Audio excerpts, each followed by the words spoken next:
Good evening, everyone. So this is it. This is that legendary day that we've been so eagerly anticipating for all these years. We've stored it in the backs of our minds for years because it just seems so far off, like a mythical date that we never actually reach. It's been part of that far distant future called adulthood, but now it's here. Finally, high school graduation. We made it. 8 hours of school for 5 days a week, 9 months out of the year for 13 years. Added together, that's 17,550 hours of school. Plus homework, and all those after-school activities and sports. All for that victorious feeling of walking across the stage and picking up our hard-earned piece of paper called a diploma. And we made it. We're finally here. We made it here. So now we're done, right? We all know that we're nowhere near done. We finished high school and we can look back at everything that we've accomplished. All the fun that we've had and all the great things that we've done for the last 18 years of our lives. But we can't just reminisce forever. So what do we do next? Well, right now it's time to start looking ahead.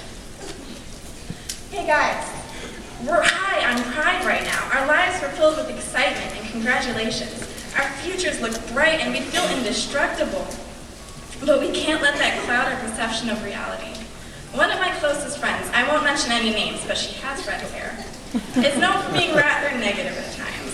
But when she's confronted about it, she generally responds, "I'm not being a pessimist, I'm being realistic."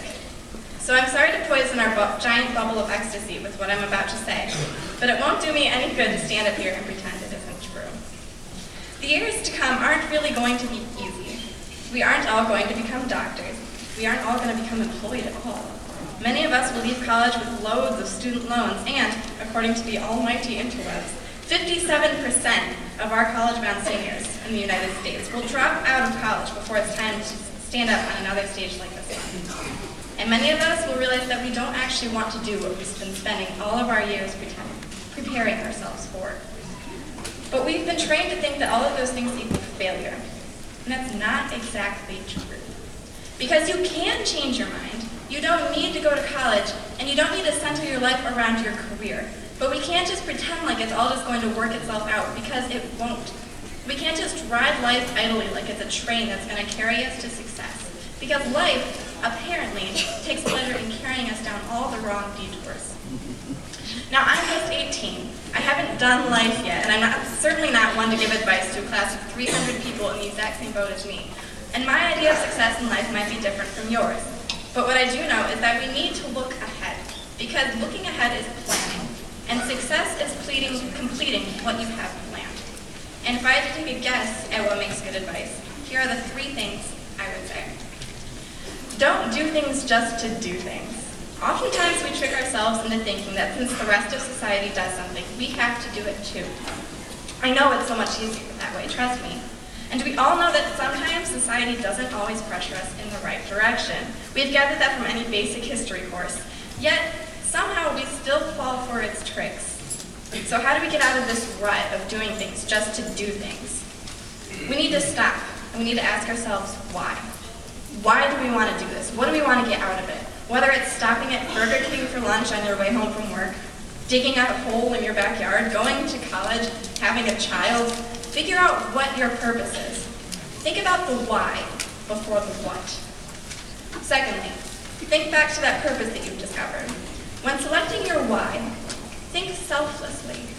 By this I mean keep others' well-being in mind, not just your own pleasure and comfort. The greatest people in our world are the ones who think selflessly. And our world depends on a society full of altruistic people. Imagine if a fireman would just leave your house mid-blaze as soon as his shift ends. Or parents letting their children go hungry because they chose to buy a television instead. Selfish motives make one person happy. They're good at that. But they hurt the greater good much more. A selfish world just could not function. And that leads me to my last point. Do things out of love. Now, love seems to have become taboo in our society, so hear me out on this one. But we don't have to like everyone in our graduating class, or our generation, or our nation even.